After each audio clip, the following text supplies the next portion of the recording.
பாசிஸ்டுகள் எத்தனை ரூட்டுகள் போட்டு அடக்க நினைத்தாலும் பட்ஜெட்டில் ஒரே ஒரு ரூ போட்டு அலறச் செய்தவர் முதலமைச்சர் என சட்டப்பேரவையில் துணை முதலமைச்சர் உதயநிதி ஸ்டாலின் புகழாரம் சூட்டியுள்ளார்.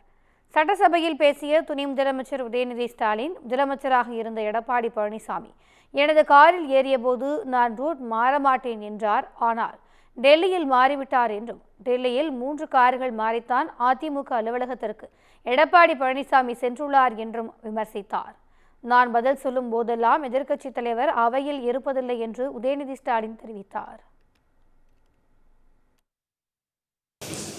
அவசர பணியாக டெல்லி சென்று திரும்பிய மாண்புமிகு எதிர்க்கட்சி தலைவர், எதிர்க்கட்சி துணைத் தலைவர் ஒரு வாட்டி கூட நான் பதில் சொல்லும் போது இருக்க மாட்டேங்கிறாங்க.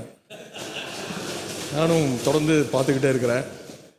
ஏற்கனவே 2 வருடங்களுக்கு முன்பு என்னுடைய காரில் ஏறி அவர் செல்ல முயன்றபோது நான் சொன்னேன், இந்த விஷயத்தையும் கார் எடுத்துகிட்டு போங்க, ஒன்றும் பிரச்சனை இல்லை அப்படின்னு. அப்பொழுது அண்ணன் மாண்புமிகு உறுப்பினர் முன்னாள் முதலமைச்சர் அண்ணன் OPS அவர்கள் எழுந்து நின்று சொன்னார்கள், நாங்கள் எங்கள் கார் எங்கேயும் தப்பாக போகாது அப்படின்னு. ஆனால் இன்றைக்கி டெல்லியில் ரூட்டு மாறி கிட்டத்தட்ட 3 கார் மாறி அவங்க கட்சி ஆஃபீஸுக்காக போயிருக்கிறதா சொன்னாங்க. அவருடைய அதுக்கு வாழ்த்துக்கள். தொடர்ந்து பேசிய அவர், பாசிஸ்டுகள் எத்தனை ரூட்டுகள் போட்டு அடக்க நினைத்தாலும் பட்ஜெட்டில் ஒரே ஒரு ரூ போட்டு அலறச் செய்தவர் முதலமைச்சர் என்றார். முதலமைச்சர் MK ஸ்டாலின் இருக்கும் வரை இந்தி திணிப்பு மட்டுமல்ல, எந்த திணிப்பையும் தமிழ்நாட்டிற்குள் கொண்டுவர முடியாது என்று கூறிய அவர், ஊர்தோறும் திட்டங்களை கொண்டு சேர்ப்பதற்கும் இந்திய ஜனநாயகத்தின் போர்க்குரலும் முதலமைச்சர் MK ஸ்டாலின் தான் என்றும் கூறினார். பொதுவாக ஒரு பேப்பரில் எழுதும்போது சிலர் போட்டு கீழே 2 லைன் போட்டு எழுத ஆரம்பிப்பாங்க.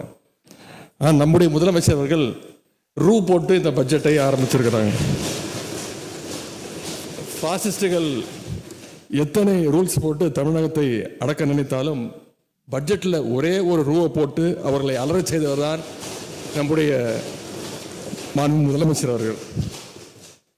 இப்படிப்பட்ட நம்முடைய தலைவர் அவர்கள் இருக்கின்றவரை தமிழ்நாட்டுக்குள்ள இந்தி திணிப்பு மட்டுமல்ல, எந்த திணிப்பும் யாராலையும் கொண்டு வந்துட முடியாது என்பதை இந்த மாமன்றத்தின் மூலமாக எடுத்துரைத்து என்னுடைய பதிலுரையை நான் துவங்குகின்றேன்.